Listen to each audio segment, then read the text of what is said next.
Hello, welcome to the Sport Life channel. Let's get right into it today.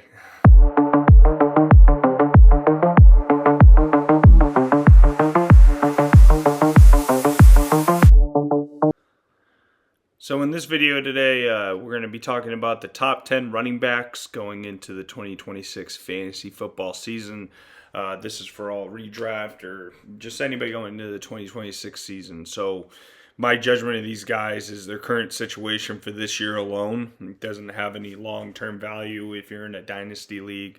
That would be a totally separate list altogether.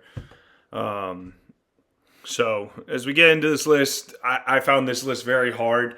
I think there's a lot of really good running backs that can go anywhere from ranking 20th to 5 in terms of points per game. I think it's that hard to judge right now in terms of where players are going to be at the end of the season. I think there's a lot of good situations out there. I think there's a lot of really talented players at this position. And so I found it very challenging to justify where I put some of the players, and I thought it was a great exercise for me to be able to try and fit these players into this list. I want to start off with some honorable mentions. One of my honorable mentions is going to be Jeremiah Love. I know a lot of people are going to be drafting him really high. I think too high. You got to look at his situation, and you got to look at it in reference to Ashton Jeanty's situation last year, right? Now, I think Jeremiah Love's situation is better, but you look at Jeanty, people are drafting Jeanty way too high. And he finished outside the top 10. He averaged 3.6 yards a carry. Obviously, his offensive supporting cast was abysmal, from the offensive line to the system put in place by Pete Carroll. Quarterback was absolutely atrocious in Geno Smith. So it really capped his capabilities. He had a lot of volume. He was a top 5 pick, so he's gonna get the opportunities, and that generated a lot of his points. But from an efficiency standpoint, it was just not there. Not saying his talent isn't must watch. Like I think he's a very talented player, but I thought his situation wasn't really going to help him as much. So with that being said, like Jeremiah Love's offensive line is not a good offensive line. We don't know who his quarterback's going to be. His quarterback could be rookie Carson Beck. It could be Jacoby Brissett, whatever. He has a better supporting cast of complementary pieces that could take the pressure off him in Trey McBride, Marvin Harris, and Michael Wilson, which is better than the team that Jeanty was on. I mean, Brock Bowers was hurt a lot, but outside of him, I mean, no wide receivers to really speak of. Jacoby Myers got traded in the middle of the season, and again, not a whole lot of else. So a lot of the defensive attention was stopping Jeanty. So I get it.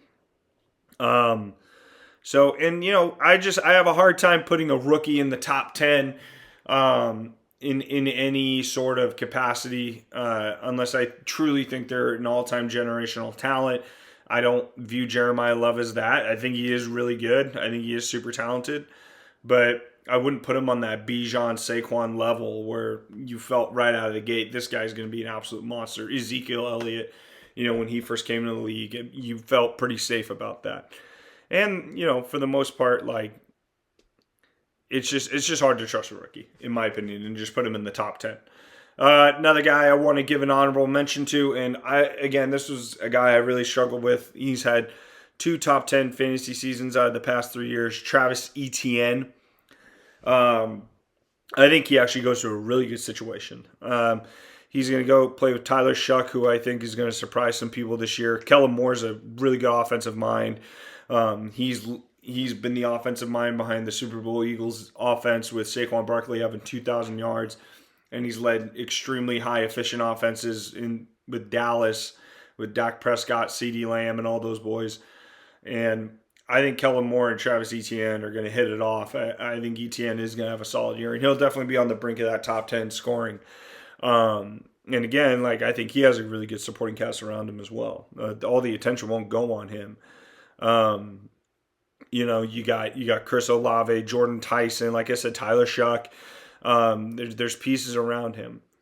What gives me a little bit of pause with him is that Alvin Kamara is still on the team. Now, by the time the season comes around, he could be cut after training camp. He could be traded, whatever. But Kamara is still on the team. And I have a hard time believing that he's just like not going to get the ball if he's still on the team. I still think he's going to get the ball in some capacity. So that could limit Travis's touches. And that gives me a little bit of pause. And so we'll see. But it wouldn't surprise me if Travis slips into the top 10. I think he is in a good situation. He had a really good season last year. Hence why he got the big contract from New Orleans.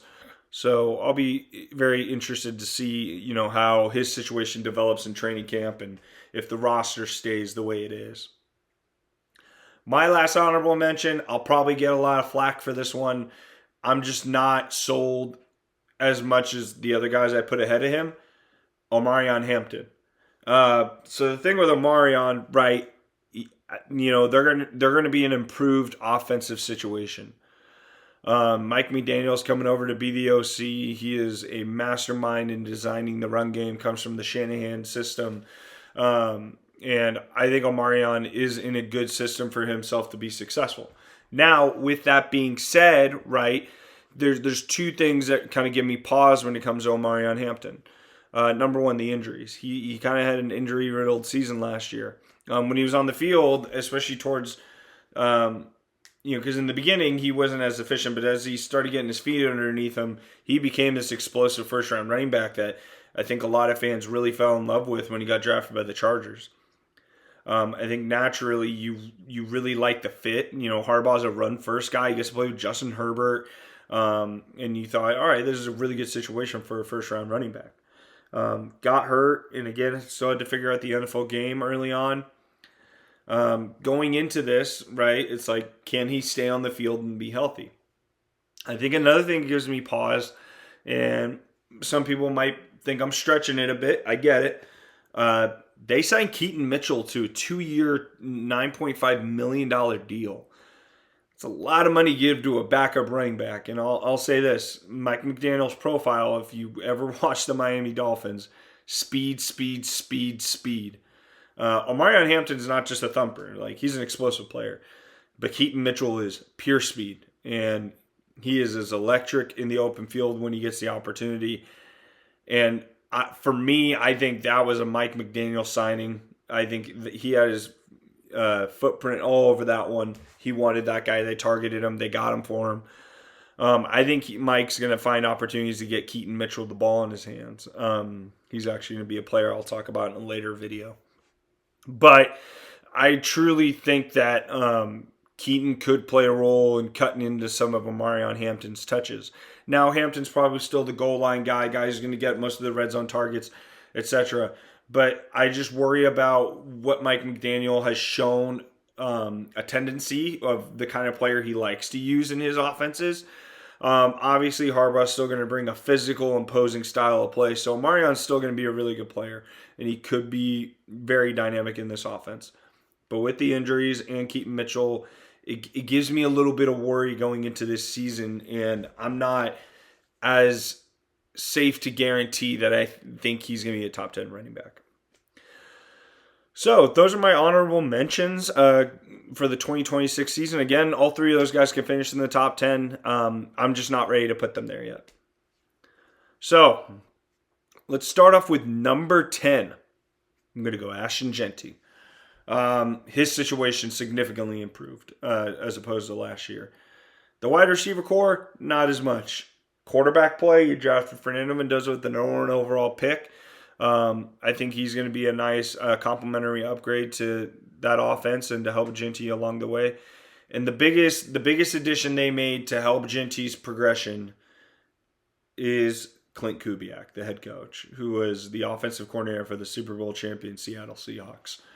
And again, he comes from, that zone run scheme that Shanahan runs. And, you looked at the dominant run Kenneth Walker had when he was the lead,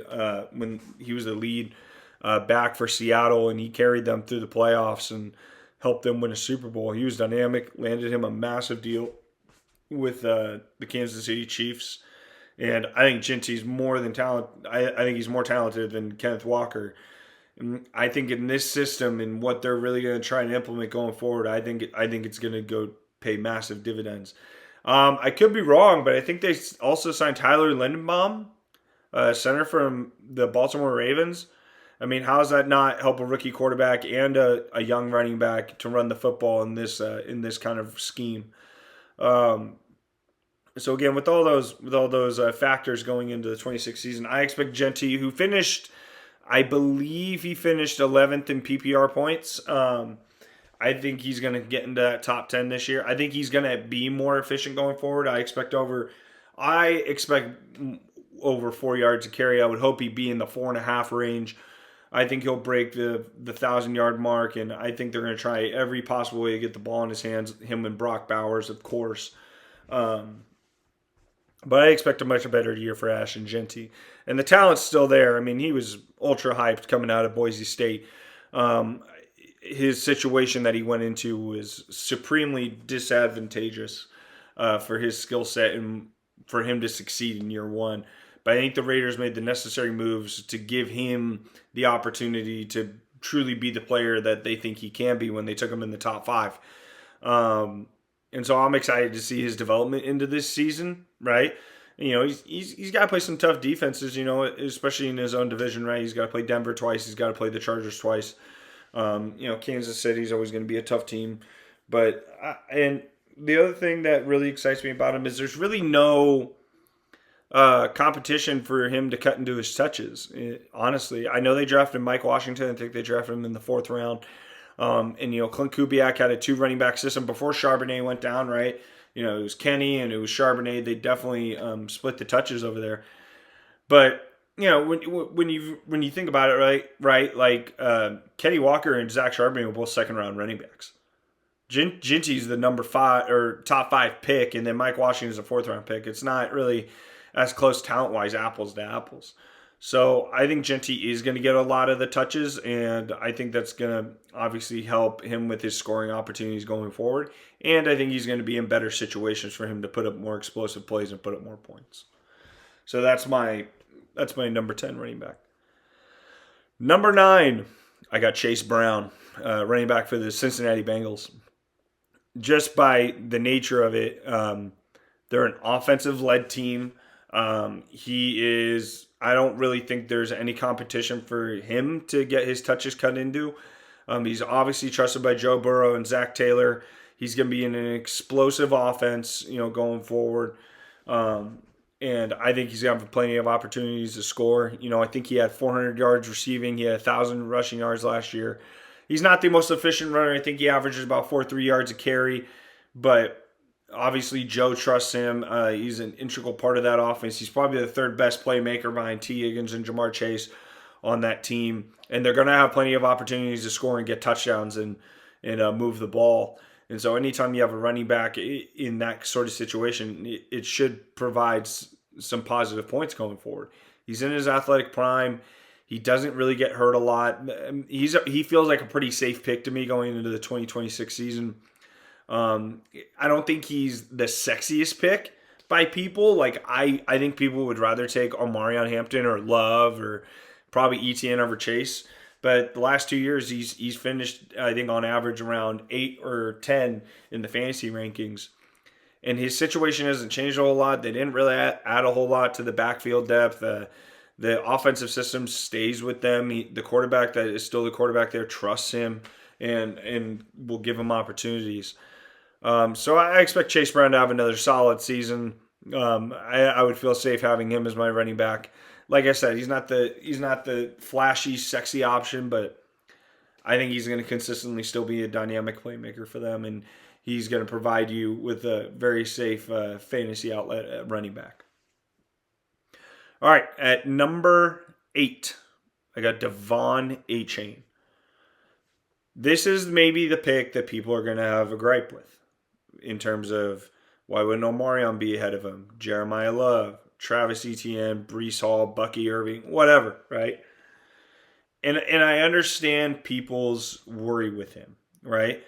Tua is gone, Mike McDaniel's gone, right? No Jalen Waddle, no Tyreek Hill. Like that team got completely torn apart, and they're going to reset it, right? And you know, there's going to be a lot of defensive attention on him, naturally. He is the most explosive playmaker they got.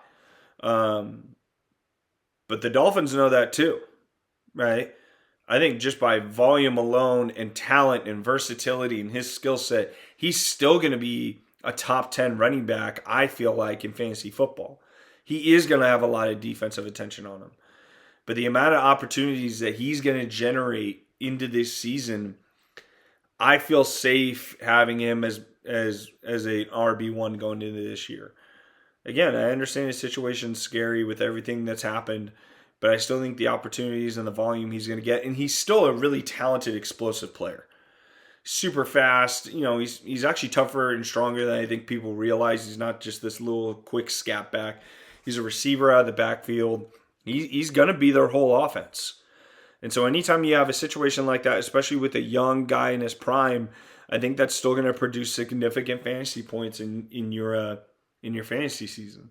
And he might be one of those guys, right, that as the draft is going along, you're like, this guy's kind of slipping. He keeps slipping. Why does he keep slipping? And then you're gonna find yourself in a round, and you're gonna be like, holy crap, he's still here. Pull the trigger, get him, okay? And then when week 6 turns around, and he's still one of the more highly productive running backs in fantasy football, you found yourself a steal, and you might have 2 RB1s on your team.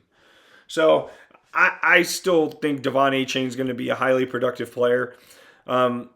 He may not be as efficient because he's probably facing more stacked boxes and more eyes are going to be on him. But the talent and the opportunity alone, and the Dolphins understanding that they really do not have another playmaker like him, like at all. I think he's still going to be a pretty good player. His versatility as a receiver, I think, adds to his value. So I'd still feel pretty safe putting Devon Achane in my top 10. All right, number 7. Got King Henry. We're every year with this guy, we kind of hit this point about 2-3 years ago where we're like, okay, when is the drop-off happening? He's getting older. He's a physical guy. He's a big guy, obviously. But you were waiting for the production to fall off. It still hasn't happened yet. He's still in a very high productive offense. He's still very efficient on the ground, and he's their best playmaker. Even outside of Zay Flowers and any other name, Mark Andrews for the Baltimore Ravens, Derrick Henry is still a focal point of what that offense wants to do on the ground and just set the tone from a physicality standpoint. And until he falls off, I'm going to trust the consistency and the production of the player going forward. He's not giving me a reason to say, yep, this is the year. He finished 8 in running back points, and the year before that, he was in the top 4. You got Lamar as your quarterback, so you can't just always divert your attention to Derrick Henry. So he's going to face lighter boxes, unlike what he did in Tennessee. But I still think Derrick Henry is still a supremely talented player. I think he's still a dominant running back in this league. Obviously, he doesn't provide as much from a receiving standpoint, but in the red zone and the explosive long runs he has and the amount of volume he'll get in his carries, especially with a Baltimore team that expects to play ahead. And I actually think the identity of this team is going to change a little bit, right? The past 3 years, it's been a lot more offensive heavy, right? Even with the Mike McDonald defense that helped them get to the AFC Championship, like Lamar's become such an offensive juggernaut. I think people think of the Ravens as more of an offensive team than a defensive team. I think with Jesse Minter coming over, they're going to be a tough defense again. I think they're going to get back to their defensive roots, and I think they're going to want to establish the run game early and often. Again, Jesse Minter comes from the Harbaugh style of teaching, comes from Jim Harbaugh at Michigan and with the Chargers, right? They build everything off that run game. So there's no reason for me to think that his offensive philosophy is going to change when you got a guy like Derrick Henry that can absolutely establish that physical, imposing running style in your offense. And I think he's going to give him the ball early and often. Again, I think his mindset's kind of the same like mine. Like, until he proves he can't handle the workload, I'm going to feed that guy the rock. And as a fantasy owner drafting him, you should still feel safe about getting high-end production from Derrick Henry.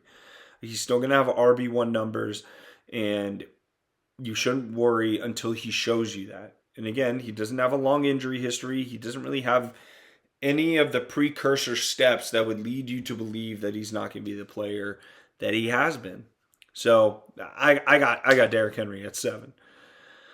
All right, number 6, and this is where 1 through 6 gets really tough. Number 6, I got Saquon Barkley. So the trade for A.J. Brown just happened. He just went to the New England Patriots. And, the Eagles, their best playmaker is Saquon. And he was the best playmaker on the team when they won the Super Bowl. But now more than ever, he is the lead dog in that house. He is. Sean Mannion, the new offensive coordinator, he comes from the Green Bay Packers. And I think Saquon could have a massive year. Especially in this sort of run style scheme that they're going to bring over. I think he could supremely benefit from that. He's going to be the focal point of the offense going forward. I think they're really going to lean on him. I do not personally think that AJ leaving is going to hinder him at all. I think it actually helps him with more opportunities going forward. He's still an explosive player. He's 29 years old, so obviously you start waiting on, especially as he approaches his age 30 season, like, when is he going to start? Sorry about that. When is he going to start to taper off? Right? But like I said, as you go into this season, right, I think, he had an off year last year. I'm sure the carries and the amount of volume he had going to the Super Bowl led into this, because he did look kind of worn down and not as explosive. But I also felt like the offensive coordinator was very inept in how to design and call this offense. And I think Sean Mannion could potentially bring, a fresh voice and a fresh new mindset into this thing. And so I think Saquon could have a massive year. They're going to probably rely more on the defensive side of the ball than they did offensively. And again, I think they're going to get back to controlling time of possession, controlling the clock, and it all starts with how effective your run game is. And I think that Saquon is still as talented a running back as there is in the NFL, and I think he is going to do well. And so I think he's one of the safer picks to draft as your RB1. Would I take him in the first round? No, but whenever you do get him, if that's your RB1, I still feel good about it going forward. The touches are going to be there. The talent's still going to be there. That offensive line is still one of the best offensive lines in all of the NFL. I think the OC situation being improved. I do think it's improved, even though Sean Mannion hasn't called a game yet. I think they're going to be much better, and it's going to improve Saquon's situation significantly. All right, number 5, I got James Cook. Led the NFL in rushing last year, right? And his situation doesn't really change much. And he's still in his athletic prime. He's going to have, his offensive coordinator is now his head coach, right? And Joe Brady. So I think he's still going to lean on on James Cook, right? Like, he's still going to be the focal point of that offense and what really drives that thing going forward. He can rip off any run to the house. He's explosive. And he's as dynamic as anybody out of the backfield. So I still think Joe Brady's going to lean on him. I don't expect anything to really change, right? If anything, I actually think them adding DJ Moore is going to add more dynamic down the field stuff for their passing game to open up the run game. I think DJ Moore actually helps James Cook. When James Cook is back there, right, like, he obviously gets a ton of volume, but the defense has honed in on him a majority of the time. You look at the offensive outside weapons for the Buffalo Bills: Khalil Shakir, Dalton Kincaid, Dawson Knox. It was Keon Coleman. Like, none of those guys scare you on the perimeter. Now, DJ Moore's entering his age 29 season, right? But I still think he's a dynamic playmaker. I still think he's going to add a lot to this offense. I think he's going to be a 1,000-yard receiver with Josh at quarterback. And with that being said, I think it's going to open up a lot in the run game for James Cook going forward and open up some holes. They played a first-place schedule last year. This year they're going to play a second-place schedule, so it's not as strong. I still expect James Cook to finish. I would expect him to finish in the top 8, and I feel pretty safe with him as my RB1. Again, the injury history isn't there, so I have nothing to really worry about in terms of his health. Like, he's played, he's been durable, he's been available, and he's been highly productive on the field. And he's got Josh as his quarterback. He's in a pretty high functioning offense. Like, there's nothing really not to love about James Cook's situation going forward. So I feel good about him going into this season, and there's no reason anybody should think otherwise. All right, number 4, I got Jonathan Taylor. This guy was the RB1 first half of the season, and then the wheels absolutely came off, and not really to a fault of his own, right? You had Daniel Jones get hurt. You had to bring in Phillip Rivers. The offense just wasn't nearly the same. I think Jonathan Taylor got banged up, so he was a little banged up going into the second half of last season. But those first, 6, 7, 8 games, man, like, he was incredible. And he's been an RB1 in fantasy football before. I think it was his second or third year with the Indianapolis Colts. He finished as RB1 in fantasy football, and he was well on his way last year until all those things happened. And he's, like I said, he's 27, 28 years old in his athletic prime. Shane Steichen, the head coach, he's an offensive mind, right? Came over from the Eagles. I think he's still going to use him in as many explosive opportunities as he possibly can to help kind of drive this offense going forward. He can catch the ball. He can do it all. He's do-it-all running back. And I expect him to kind of remain the same, going into this season. Like, I wouldn't be as worried going into this. The thing that I am going to be thinking about is how healthy is Daniel Jones. Is Daniel Jones going to be ready for week 1? Is he going to look like he did last year? If he does, then there's no reason Jonathan Taylor shouldn't be as productive as he has been, right? And, he has had some injury stuff in the past, but for the most part, he was pretty healthy last year. And I expect him to be just as dynamic going into this year. And the opportunity is going to be there. There's nobody to really cut into his workload, etc. So, again, I think Jonathan Taylor is one of the safer picks to go with as your RB1. There's really no reason for me to think otherwise. And there's no reason you should think otherwise as well. So, Jonathan Taylor at number 4. Now we get into the kings of fantasy football in terms of running backs, right? I think these guys are no doubters. I would still take them in the first round, all 3 of them. And they've proven it year after year. This was tough, but number 3, I got Jahmyr Gibbs. I think he is as talented as any running back in the NFL. And for the most part of his career, he's had to share time with David Montgomery as his backfield mate, right? This guy could do it all. Literally, he can do it all. He can run between the tackles. If you don't think so, go watch the tape.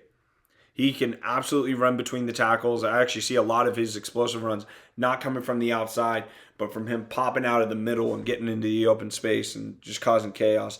He can catch the football out of the backfield, not just as a dump off pass, but he can run intermediate routes. He's got good hands. He's explosive in the open field, right? He's actually a tougher tackle than you would think. I think he's stronger and has better contact balance than people think. His size wouldn't lead you to believe that, but if you just watch how people just bounce off him, he's not, this small guy that's just going to immediately drop, right? He's in a super high-end offense, Jared Goff, Amon-Ra St. Brown, Jameson Williams. They lost Ben Johnson. That didn't mean he wasn't still one of the most dominant fantasy players last year. Just go look at the numbers, man. He's still Jahmyr Gibbs. And you should feel safe with him going into this season. Trying to think. So he's going into year 4. And this should be the thought process of some of you fantasy managers is he's going into year 4. If he performs well this year, he's going to get a massive contract extension. So there's huge motivation for him to be as productive and have the best year of his career because he's going to reset the market. Either him or Bijan is going to reset the running back market. for players going forward. So there's big money at the end of the tunnel for him if he can have an amazing year, which I'm totally sold that he will. He's actually probably my favorite running back to watch in the NFL. I love Jahmyr Gibbs. I'm trying to be as unbiased as possible here, but I have him ranked at number 3. Dan Campbell has said he will be the bell cow going forward. I'm kind of contradicting what I said where, even though he's a small guy, he doesn't go down as easy, but if he's going to have a full workload, I don't know how that looks for him. And, if he can stay healthy and sustain all those hits as the season goes on. They signed Isaiah Pacheco, but for Dan to come out and say that, it doesn't lead me entirely to believe that Pacheco is going to just step right into the David Montgomery role. And so, with that being said, Gibbs is going to get the touches. But if his body wears down as the season goes on, is he going to be as efficient and as explosive and as fresh in the latter part of the year? So we'll see. I hope he can handle the full-time workload. If he does, I have no reason to believe he won't be the RB1. He could finish as the best fantasy player in fantasy football. And I'm excited to watch him, especially with all these touches. I just hope he stays healthy. He's so fun to watch. Sorry, fanboying over this guy. He is just absolutely electric. But I do have him at number 3. Number 2, for the 2026 season, I have Christian McCaffrey. Christian, whenever he plays a full season, man, it seems like he's always going to be RB1 or 2. You just look at his history and points, and he's literally the perfect running back in terms of his skill set. He can catch, he can block, he can run any sort of play you want him to, run inside, run outside, run a counter, run, power, whatever it is, right? He can do it all, man. And you saw with what the Niners did last year, in Kyle's scheme with Brock as his quarterback, they have such great chemistry, all 3 of them together. And their team was totally banged up. And, he had to have different quarterbacks in with Mac Jones throughout the year. But the whole offense ran through Christian. And he wasn't as efficient last year, but the touches were massive. Absolutely massive, man. I mean, he's the volume's going to be there. And they drafted Kalen Black in the 3rd round, and they didn't re-sign Brian Robinson. So, me personally, I don't think there's any threat of anybody to cut into his workload.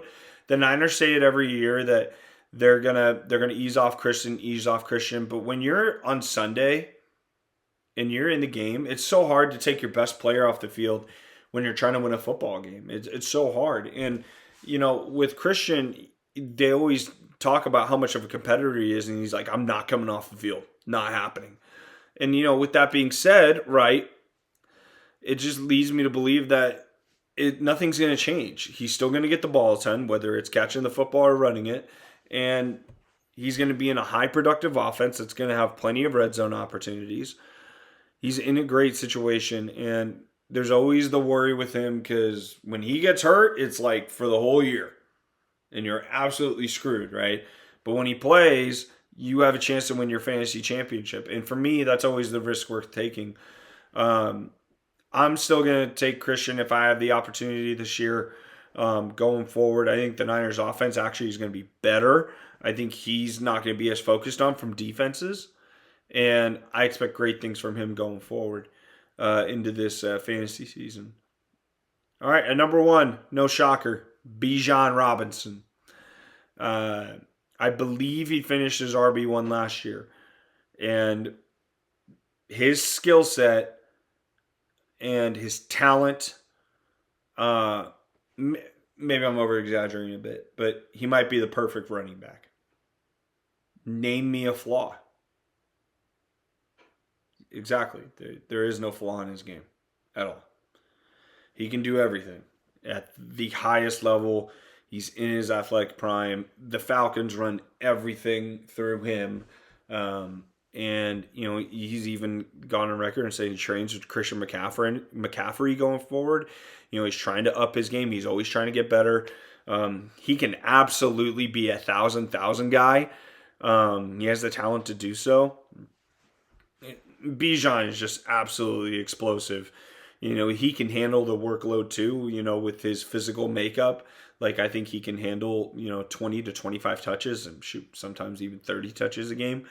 And he can still be productive and dynamic going forward. There's no injury history with him.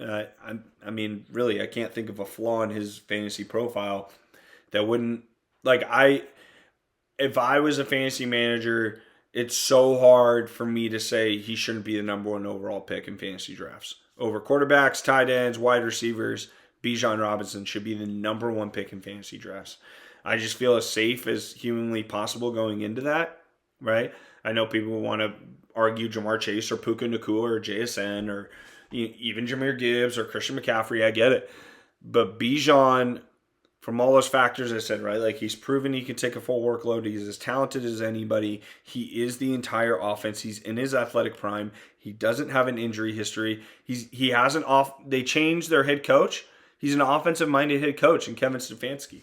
And to be honest, I actually think the quarterback play is going to be better. Penix, had no idea where the ball was going out of his hand. I don't think he.